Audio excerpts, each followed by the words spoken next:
chief for a Kwaku Baako abora a TV station as a TV station as a studio where brand up Kwesi Pratt or life or any program. Now in some manner Pratt as to piano a fana na coma a year drawn drama in Mahama any some work as a undiplomatic and I say all undemocratic African leaders be an Kwesi Pratt TV station is one or come home as a walker and somewhere as a support or one na Kwesi Kwaku Baako te no nse anya ne de na obowura ye studio ho no nso kokeka ye na adwena nsem bebe na yi Kwaku Baako editu dwa na Kwesi Pratt so wan tan sa ono so de nsem entwa so na ye bekọ ne Kwaku tie nsem a na say what went on between Kwaku Baako na Kwesi Pratt wa ba mu nyina ehia on live radio and as live TV tie nko na yimkuti sa nsem ne bra na ye bekọ no na ye so won subscribe ya subscribe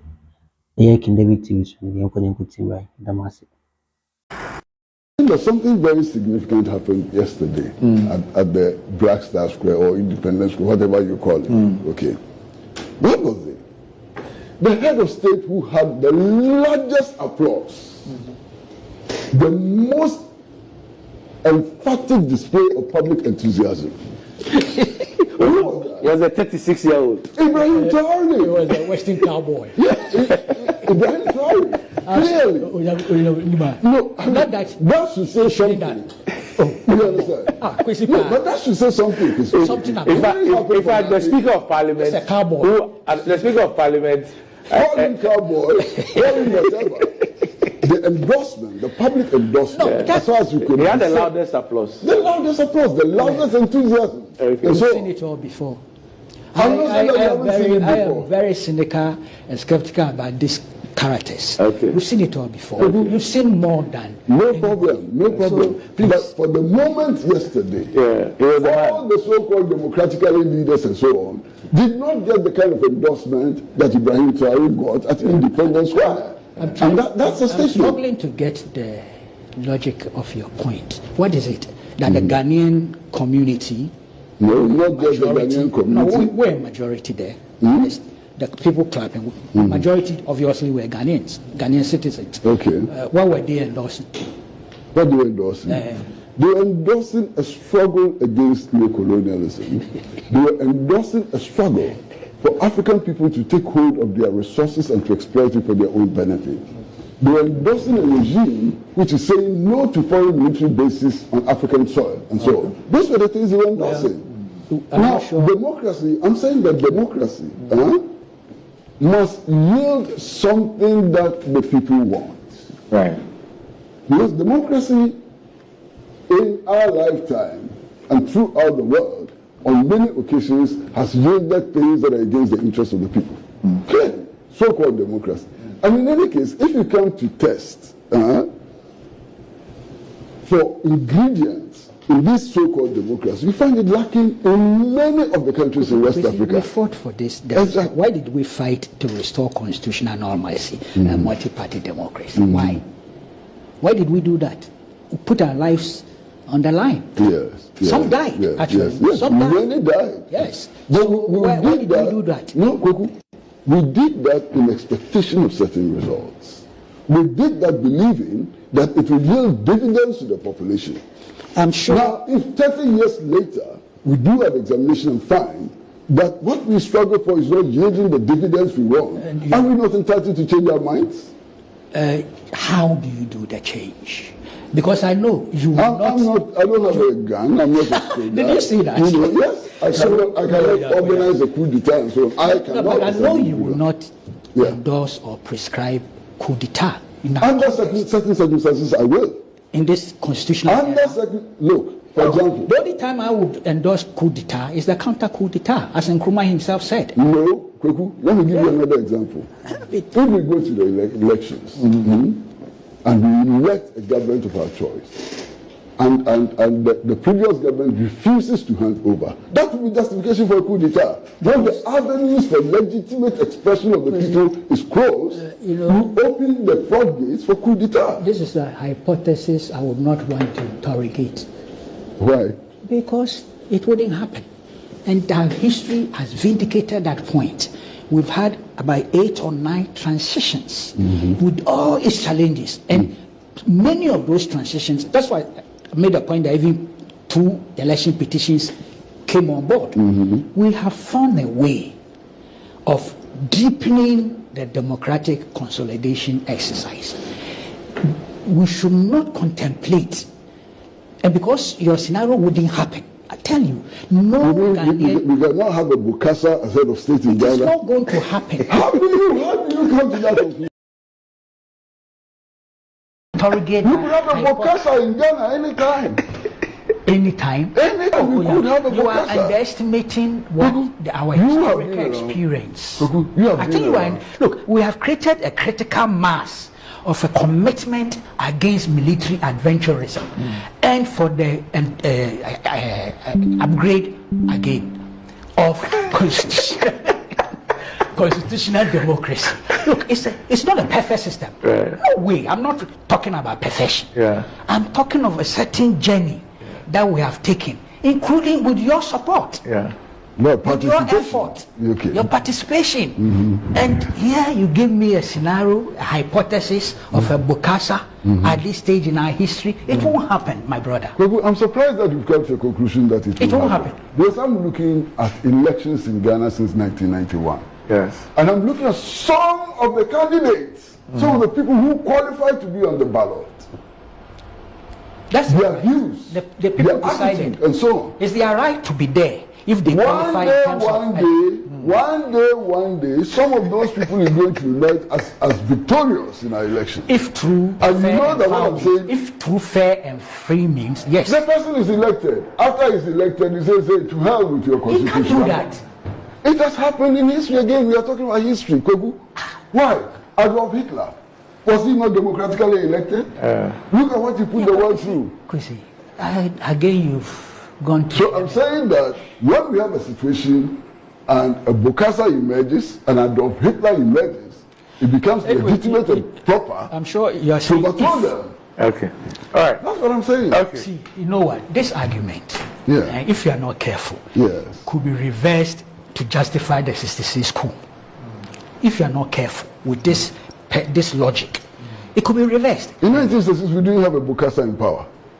So we cannot reverse this argument to justify the 1966 I'm talking... And again, on hindsight, you know my position. I know. I'm talking of On people hindsight. who assumed that what we had was a Bokassa. No. They thought we had a live president when Nkrumah was never declared formally a live president. Agree. But they thought we had, not that they thought, they saw a one-party state.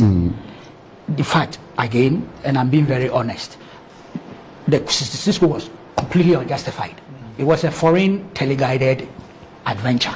So that is not an issue we are going to even debate here. But the 65 elections, you could also call it selection. 65. 1965, the second parliament of the First Republic. You could say so. Because it was only the party, the Central Committee, that did the selection of the members of parliament. And then they were declared unopposed and came to parliament, the second parliament. And there are people who see those things as why they should justify the 1966 coup. Because they look at just those things. I don't. I disagree. Especially when you realize that it was foreign teleguided But you see, and financed. Yeah, so we have to be very careful. There's no way that the 1966, I'm not saying that you are justifying it, but there's no way that the 1966 coup can be justified based on the evidence available to us now. We have the evidence. Even then. No. The evidence suggests very clearly that the 1966 coup had nothing to do with the emergence of a Bokassa. The 1966 coup came about only because Western interest was affected by the government then. But they were plotting the coup. Yes. The CIA, the British intelligence, Yes. and the But it government. was not to entrench democracy. It was not to overthrow a dictatorship. It was to protect Western I'm interest. saying they will say so. They cannot today. They cannot because we have, for example, and I'm sure you know that, you have read it, the cable which was dispatched to the British Foreign Office by the British ambassador in Ghana at the time, in 1961, I'm talking about, what was his name? Pardon? Is it Mahoney? No, not Mahoney, the British High Commissioner here. Oh, I just forgot the name. I think I know what you're talking about. Yeah. In which he said that Nkrumah had to be gotten rid of because he was making the African too politically conscious. That's all true. Clear. But I'm talking of those who were internal to the whole situation and who jubilated and celebrated the coup. Just listen to them. Snelling. Actually, the British High Commissioner then was Snelling. Yes. Snelling. Snelling sent that cable to the Foreign Office, justifying the overthrow. This is 1961, September 1961. Okay. So they cannot turn around today and tell us that because Bokassa was emerging in Nkrumah and so on. It is not. Look, even the It is first green that these classified documents of the CIA and so it's clear why they conspired. In 1958, we were multiple. I had the privilege. But there was a coup attempt. I had the privilege, you know, of interviewing AK the coup before he died. And really, I'm sure you've seen that. On hot issues. Yes, you've seen that interview. Hot issues in on which TV3. he admits that as far as he was concerned, Nkrumah was the best leader that Ghana ever had. He was part of the conspiracy. I know. And he explains how he got into the conspiracy through threats, blackmail, and so on. I don't believe that. What I know and what I have, he was a conscious participant in the conspiracy. That coup, the main guy was Halley. He was the main guy. The police, Halley, JWK Halley was the main guy the Americans influenced. He brought in Kotoka, Afifa, the coup de mort. But what about Kwesi? Kwesi, 37. 37? Yes. Kwesi, the guy at 37. But he was packed, he was thick, deep, neck deep in the conspiracy. I know about it. 37 was one of the areas. That was the home. That was where they met, that was where they plotted. And you know, I was on admission there. Yes. Yeah, I was on admission on that day. And there was a security guy. I didn't know he was a security guy, let me be honest. The old man used to visit him, sometimes very late. Sorry for that digression. Very late, he goes to sit with him. We were only two in the special ward. Okay. You know. But the day of the coup, this man was so agitated. When even guns had not begun to boom, he goes out, he comes in, he goes out, he comes in. There was something wrong. It was the first day I realized that he had something like a Motorola. Okay. So I realized that then this man may be a very important person. By 7, 8 AM or PM? AM. No, by then the booms were going on. Yeah. You could hear from Flagstaff House. This man decided to cut, remove the louvers in the ward and then cut the net, jumping out. Within 5 minutes, there were soldiers there. They knew he was there. Okay. Apparently, he was not ill. Oh. He was on duty. Okay. But they killed him. Okay. They found him. Yeah, they found him and shot him dead. It's when my father came from jail 3 years later that he asked, what happened? Did something happen to that? And I saw that man was jumping out. The soldiers had just come and we could hear gunshots. So the man died. Then he told me that, the man was on operations. Okay. Because they knew 37 was part of the conspiracy then. Right. Okay. Come. Twins. I'm sure